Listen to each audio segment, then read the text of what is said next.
Assalamu alaikum. Welcome back to Salam Media. I am your host, Dhakir Daud. The first segment done and dusted. We looked at what we can expect in the MTN 8 final, but we're going to be sticking with football for now. I know everybody was excited to speak to Amir Yusuf and the conversation we were about to have with regards to his role as a barber, a hairdresser within a sporting setup. But right now, we're going to be chatting to Banyana Banyana head coach Desiree Ellis.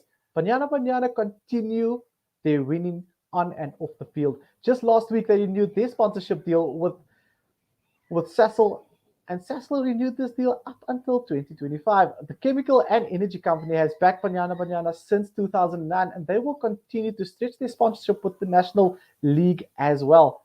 In other news, they beat Mozambique 6-0 last week at Soccer City. Coach Desiree Ellis' side has now edged closer to qualifying for the African Women's Cup of Nations as they advance now to the second round of qualifiers.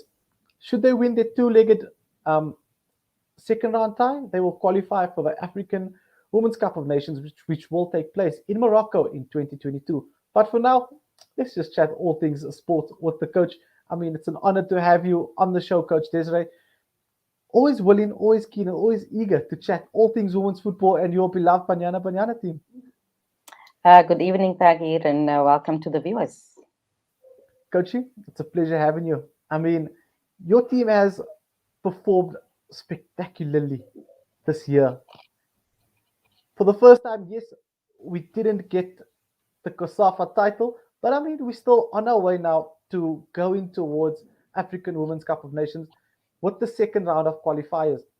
Coach, with these qualifiers, there's been COVID-19, there's been quarantine, there's been so many factors. How have you adjusted to keep your team fresh and always in the best shape so that you can get the results that you've been getting? Look, it's been very difficult. We started really well in April when we played Zambia and Botswana.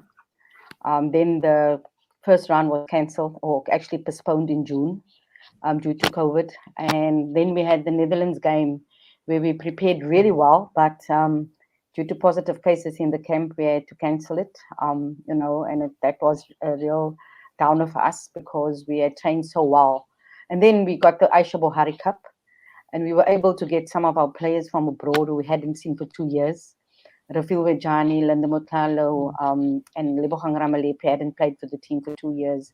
And we did extremely well. So that was all preparation. And then back to back almost, we went to the COSAFA Cup, and unfortunately we couldn't defend the title as best we tried. And then a week later, we had to get ready for Mozambique. So it's been a tough 2 months. The first leg away, we obviously started really well. We knew that we needed to.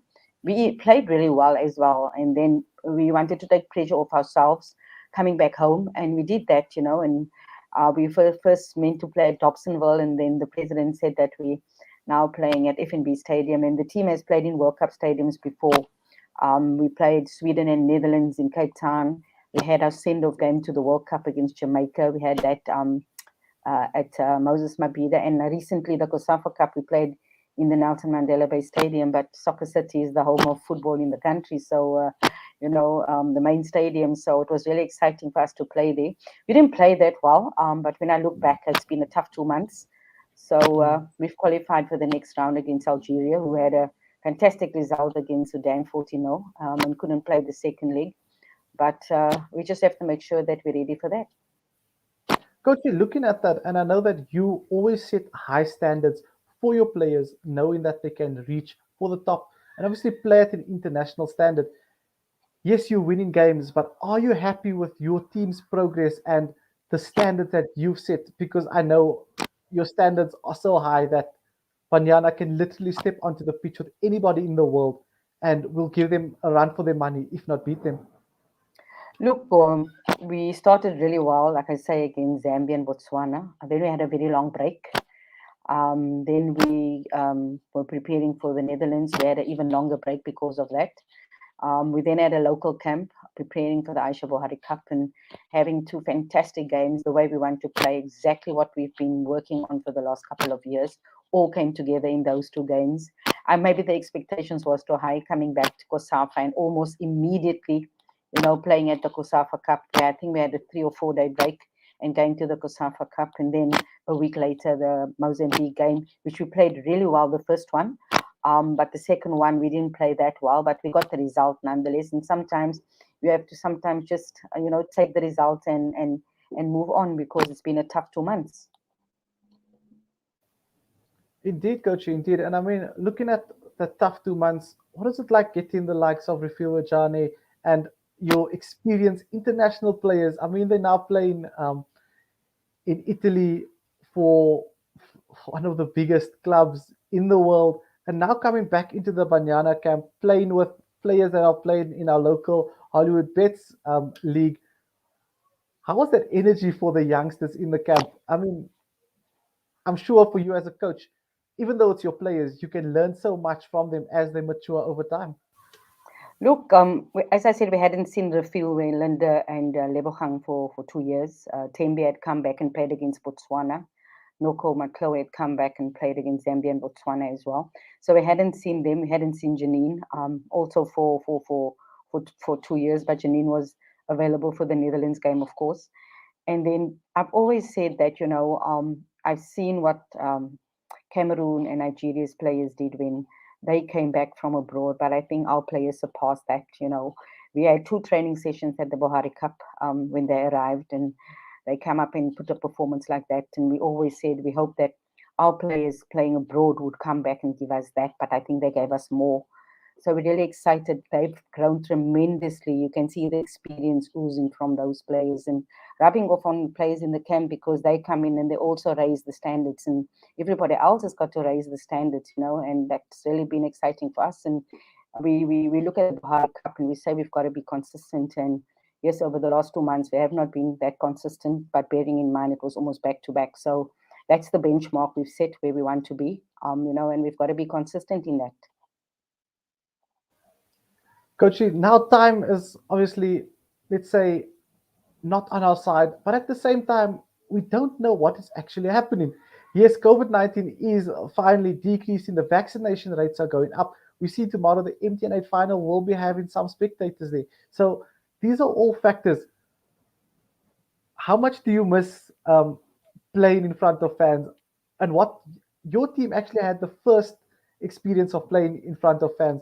What was that like? And I mean, what are you looking forward to when fans do return to stadiums after after they are vaccinated, of course? Look, you look back at the COSAFA Cup, the Wolfson Stadium was always packed. It was our 12th and our 13th player. They would not leave the stadium until we'd left the stadium. And if things were not going so well, they really were. They really were the 12th and 13th players. So we missed that more than anything. But friends and family was allowed at the stadium when we played Mozambique now recently.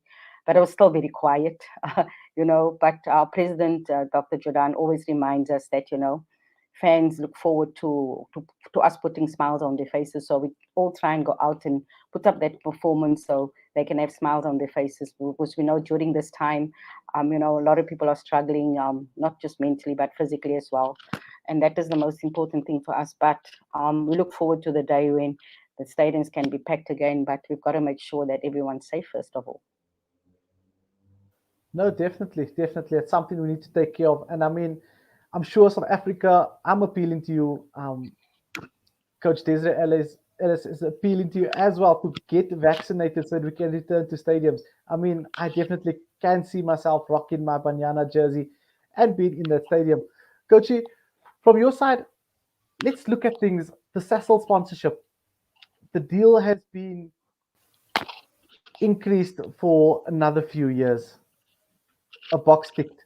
What does that mean for a national team that doesn't always get the main attention in sports in this country?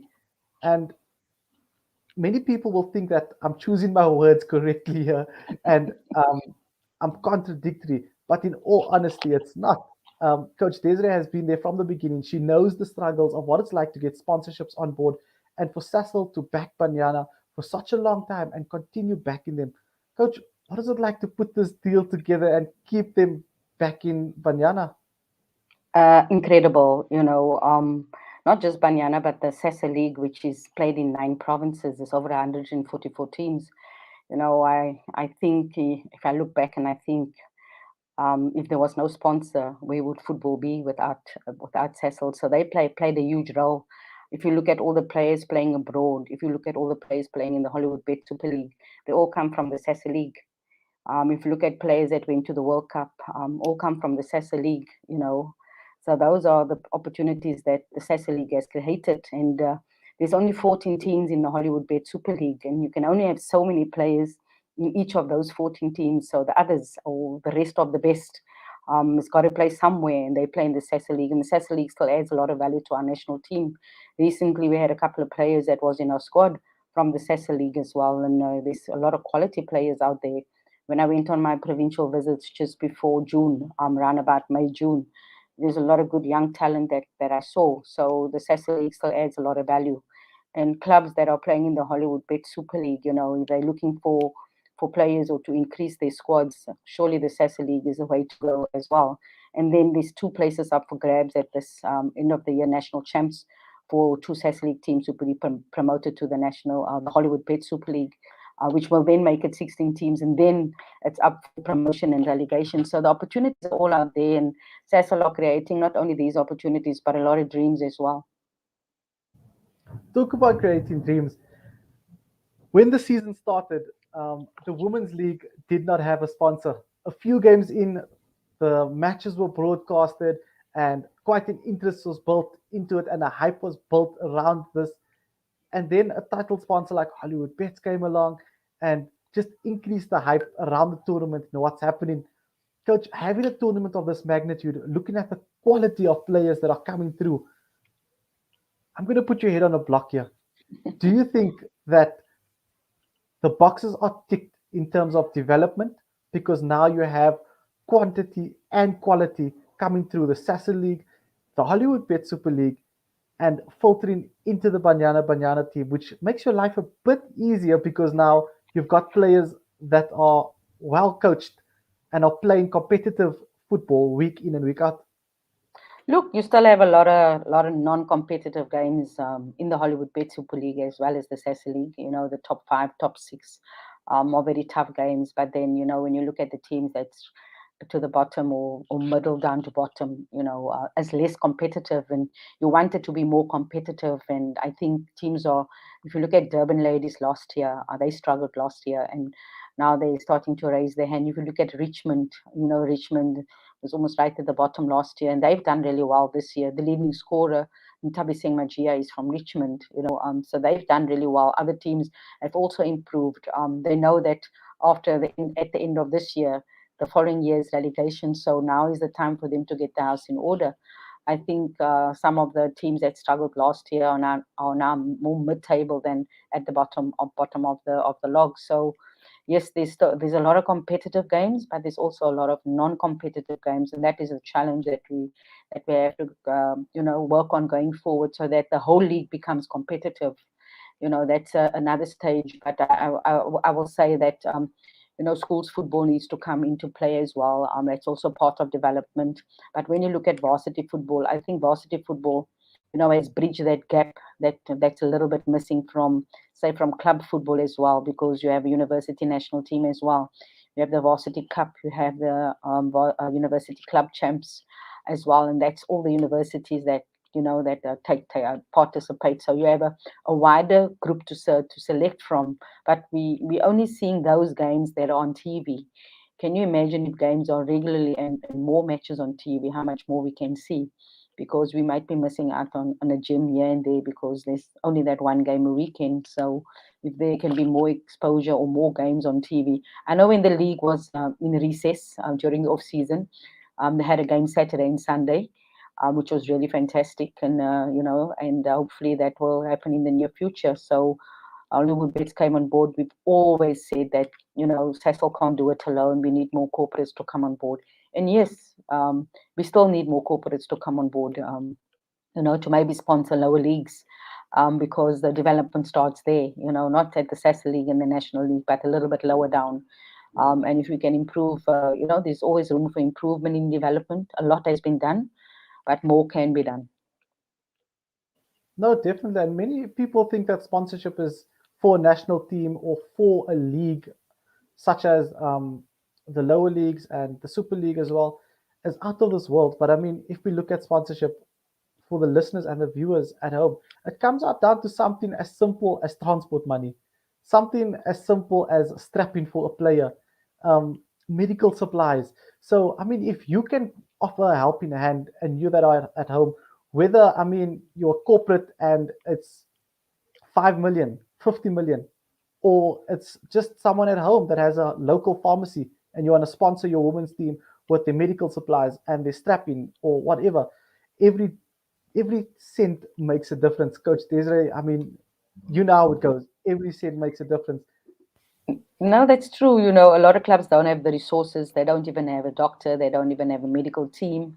You know, Mm. so I think that is really, really important. Some clubs have goalkeeper coaches, some don't have, and that is a very neglected position. But a very specialist position as well. So slowly but surely, you used to see one person on the bench. Now you see a little bit more on the bench because we have to also be, do justice to the players because you can't be the driver, the coach, the physio, the manager, the person that runs onto the field, the person that writes out the team sheets. So they need to get more people on board to be part of the management so that they can do justice to the players, and that has improved. If you look at the benches now, um, this year compared to last year, that has improved. So slowly but surely things are getting better, and slowly but surely more sponsorship will come on board. I think Cecil can be very happy, can be very excited. They've been to two back-to-back Olympics and they've been to a World Cup. What more can a sponsor ask for? Exactly. And I mean, what better way to promote Banyana than that? I mean, yes, come on, Coachy. And now you're going to have quite a few tournaments ahead of you as well. And these are all platforms that many people would fight for. I mean, just a spot on that shorts or a spot on that jersey. And I mean, you could be going international very, very quickly. But Coach Desiree, let me not keep you up any further. I know it is a Friday night. Thank you so much for the interview once again. Thanks for keeping the listeners and the viewers of Salam Media always updated with what's happening in the Banyana camp and how things are going and working for your team. We appreciate your insight and we value your input all the time. Thank you so much. Uh, Thanks for having me, and everybody still need to take care. COVID is still there. If Mhm. you keep safe, then you keep the family member or the person that's with you safe. So let's all just practice those protocols and make sure that we don't go down to different levels again. If we can stay on the level we are, and so that the festive season is the season where people might go a little bit haywire, but let us all just take care of each other. No, definitely. I mean, a lot of people have been looking forward to this year end. A lot of people want to take leave, but yes, we still need to stay safe, everybody. Thank you so much, Coachy. It's always a pleasure having you on the show. That's Coach Desiree Ellis chatting to us a bit more about everything happening within the Banyana camp, the recent sponsorship with Cecil that has been increased for another few years. Banyana Banyana winning on and off the field. They well on their way to qualifying for the African Women's Cup of Nations that will be taking place late next year. Exciting times ahead. Well, as I promised earlier, we just had to keep that on hold for now. But we're going to be chatting to Amir Yusuf right next after this. He is a hairdresser and he's managed to wiggle his way into the DMs of some of your favorite Springbok players. And now he finds himself cutting his hair. So, for those of you at home who doubt yourself, shoot your shot in the DMs. And I mean, you might just be cutting your favorite celebrities here, or you might just be chatting to your favorite person after one DM. So yep, stay tuned to Salam Media. After the break, we're going to be chatting to Amir Yusuf. He's all the way in Australia, and he's going to be telling us all about how his dream became reality.